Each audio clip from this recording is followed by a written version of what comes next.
Hello friends, हमारे channel Hindi IT गुरु में आप सबका स्वागत है। जैसा कि हम लोग पॉलिटी पढ़ रहे हैं, पॉलिटी के अंतर्गत भाग 5 को पढ़ रहे हैं। भाग 5 के अंतर्गत राष्ट्रपति नियंत्रण महालेखा परीक्षण यानी CAG, गवर्नर और को पढ़ चुके हैं। हम उच्चतम न्यायालय या सर्वोच्च न्यायालय या सुप्रीम कोर्ट को पढ़ने जा रहे हैं। ये उच्चतम न्यायालय या सर्वोच्च न्यायालय अनुच्छेद 124 में है। अब पढ़ेंगे हम उच्चतम न्यायालय। ब्रिटिश भारत में सर्वप्रथम 1773 के रेगुलेटिंग एक्ट के द्वारा सुप्रीम कोर्ट का गठन का प्रावधान किया गया। यानी ब्रिटिश भारत में सर्वप्रथम 1773 ईस्वी में रेगुलेटिंग एक्ट के तहत सुप्रीम कोर्ट का गठन का प्रस्ताव पारित किया गया। भारत में सर्वप्रथम 1774 में कोलकाता में सुप्रीम कोर्ट का गठन किया गया। मतलब इंडिया में सर्वप्रथम 1774 को कोलकाता में सुप्रीम कोर्ट का गठन किया गया। सुप्रीम कोर्ट के प्रथम मुख्य न्यायाधीश एलिजा एम्फे थे और 3 अन्य न्यायाधीश थे। सुप्रीम कोर्ट में प्रथम न्यायाधीश एलिजा एम्फे और 3 अदर न्यायालय के सदस्य थे, जैसे हाइट, चैम्बर्स और लिमिस्टर। इसको याद करने के लिए SCL मैंने हाइट, चैम्बर्स, लिमिस्टर। फिर गठन, इसका सुप्रीम कोर्ट का गठन 28 जनवरी 1950 को किया गया। भारत में स्वतंत्र एवं निष्पक्ष न्यायपालिका अमेरिका के संविधान से लिया गया है। अब सुप्रीम कोर्ट की योग्यता बनने की योग्यता, जज की योग्यताएं क्या है? सर्वप्रथम वो भारत का नागरिक होना चाहिए, मतलब वो इंडिया का सिटीजन होना चाहिए, पागल या दिवालिया न हो, किसी भी लाभ के पद पर न हो और 10 वर्षों तक वकालत किया हो, 5 वर्षों तक एक या एक से अधिक हाईकोर्ट के न्यायाधीश में रहा हो। अब राष्ट्रपति के नज़र यानी राष्ट्रपति के दृष्टिकोण में विधि विशेषक कानून का ज्ञाता हो, वो राष्ट्रपति उसको जानता हो कि विधि विशेषक यानी कानून का ज्ञाता हो। नियुक्ति, अब सुप्रीम कोर्ट के न्यायाधीश की नियुक्ति कैसे होती है? इसकी नियुक्ति राष्ट्रपति के द्वारा होता है। अनुच्छेद 124 के तहत सर्वोच्च न्यायालय का गठन किया गया, जो कोलेजियम सिस्टम के अंतर्गत किया गया, जिसमें थे सुप्रीम कोर्ट के जज, चार अदर सदस्य थे। कुल मेंबर इसमें 5 थे, जिसमें 99वां संविधान संशोधन 2014 को किया जाए, जिसको अब ख़त्म कर दिया गया है। सुप्रीम कोर्ट का शपथ न्यायाधीश की शपथ करते हैं राष्ट्रपति या राष्ट्रपति द्वारा किसी भी नियुक्त किए गए सदस्य के द्वारा सुप्रीम कोर्ट के न्यायाधीश की शपथ। कार्यकाल, इनका न्यूनतम कार्यकाल निश्चित नहीं है। पदावधि, मतलब यह पद पे 65 वर्ष की अवस्था तक रह सकते हैं। इनका वेतन 2.5 लाख रुपये मंथली होता है और 1 लाख रुपया इनका मतलब पुराना था, अब इस समय 7वें वेतन अनुसार 2.5 लाख रुपया हो गया है। अन्य न्यायाधीश 2,50,000 और पुराना वेतन 90,000 था अन्य न्यायाधीश की, जो भारत की संचित निधि से दी जाती है। अब ब्रिटिश आपात घोषित होने पर न्यायाधीशों के वेतन में कटौती किया जा सकता है। जब भी अगर भारत में या किसी भी देश में न्यायाधीशों अगर अब वित्तीय आपात घोषित होता है तो न्यायाधीश के वेतनों की कटौती हो सकती है। अब न्यायाधीश की संख्या, 1 chief justice of India plus 70 न्यायाधीश, टोटल 8 न्यायाधीश 1950 में थे। 1 चीफ जस्टिस ऑफ इंडिया 10 न्यायाधीश और टोटल न्यायाधीशों की संख्या 10 जो 1956 में थी। 1 चीफ जस्टिस ऑफ इंडिया और 13 न्यायाधीश, टोटल न्यायाधीश की संख्या 14 थी जब 1960 में थी। 1 चीफ जस्टिस ऑफ इंडिया और 17 न्यायाधीश, टोटल जजों की संख्या 18 थी 1973 में। अब 1 चीफ जस्टिस ऑफ इंडिया और 25 न्यायाधीश की संख्या, टोटल 26 संख्या थी 1986 में।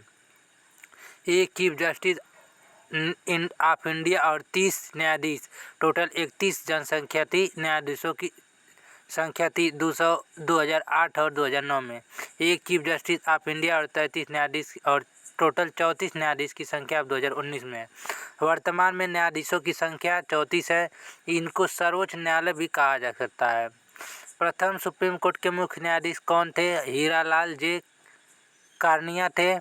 प्रथम महिला सुप्रीम कोर्ट में न्यायाधीश बेगम फातिमा बीबी थी। प्रथम Muslim chief justice of India Mohammad Hidayatullah.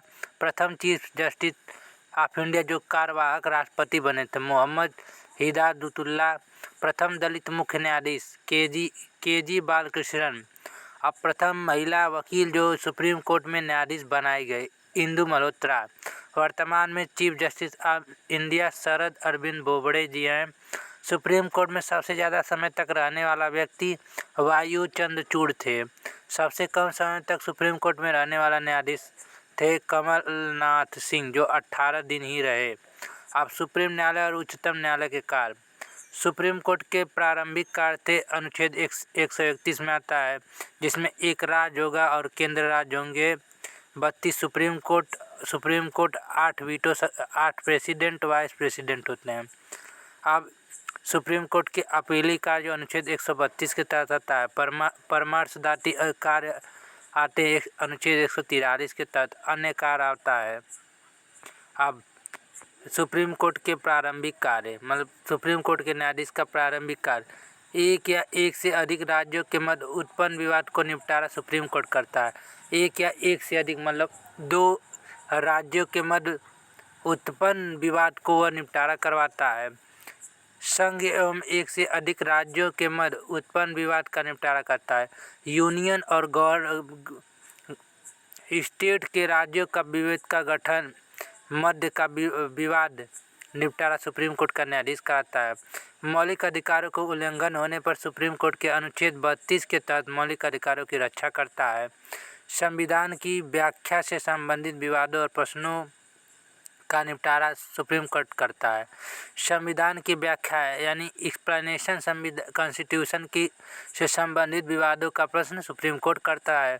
संविधान की रक्षा एवं प्रतिरक्षा सुप्रीम कोर्ट करता है।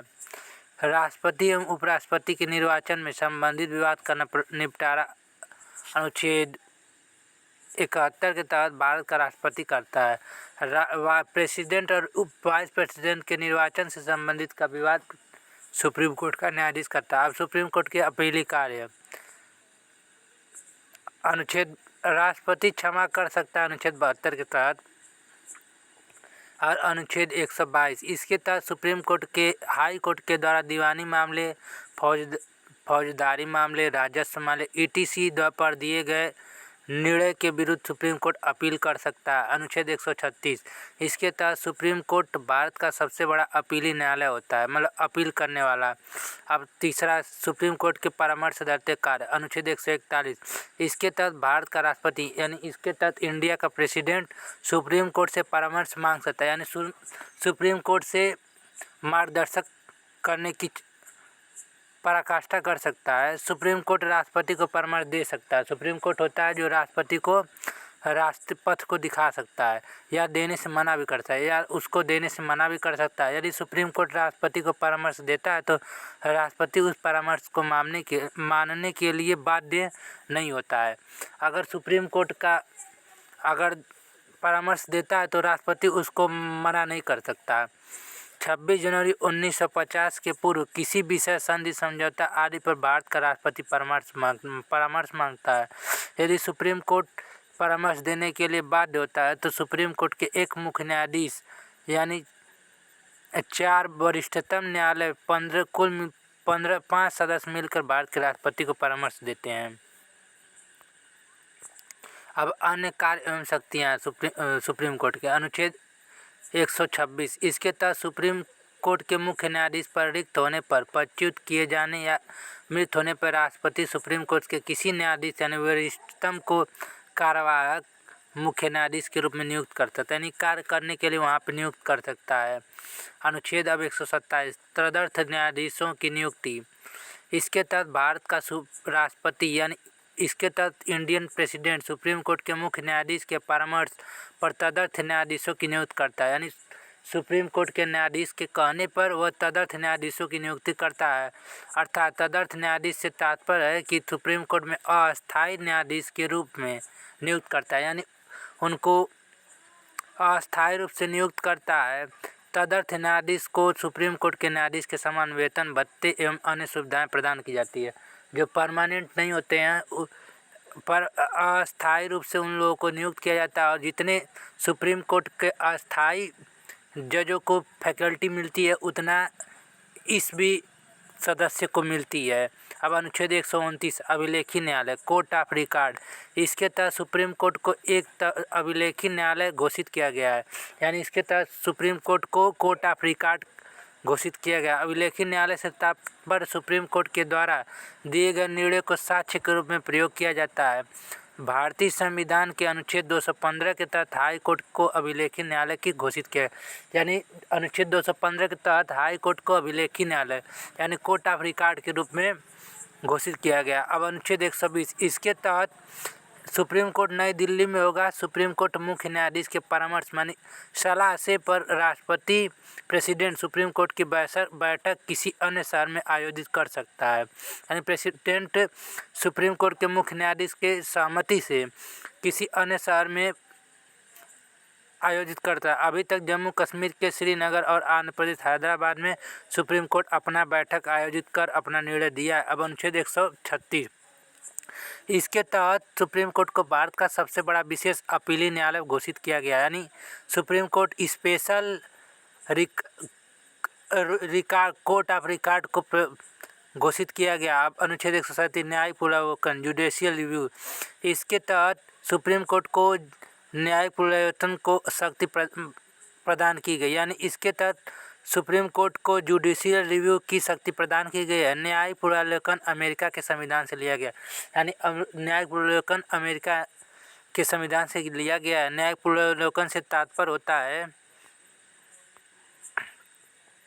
कि संसद एवं विधानमंडल द्वारा बनाए गए कानून से संविधान का उल्लंघन होता है। संसद और विधान मंडल द्वारा बनाए गए कानून से संविधान का उल्लंघन होता है तो न्यायपालिका संसद एवं विधान मंडल के बनाए गए कानून को समाप्त कर सकता है। इसे ही न्यायिक पुनरावलोकन कहा जाता है।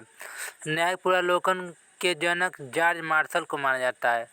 न्यायिक पुनरावलोकन के फादर जॉर्ज मार्शल को माना जाता है। मेडिसिन बनाम बारबरी 1803 का केस होता है, जिसमें भारत संविधान में न्यायिक पुनरावलोकन की परिभाषा नहीं दी गई।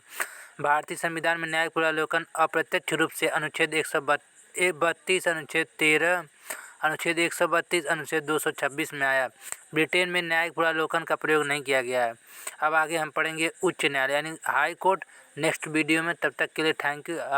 अगर हमारा वीडियो आपको अच्छा लगता है तो इसको लाइक करें, कमेंट करें, शेयर करें। तब तक के लिए थैंक यू और हमारे चैनल को सब्सक्राइब करें।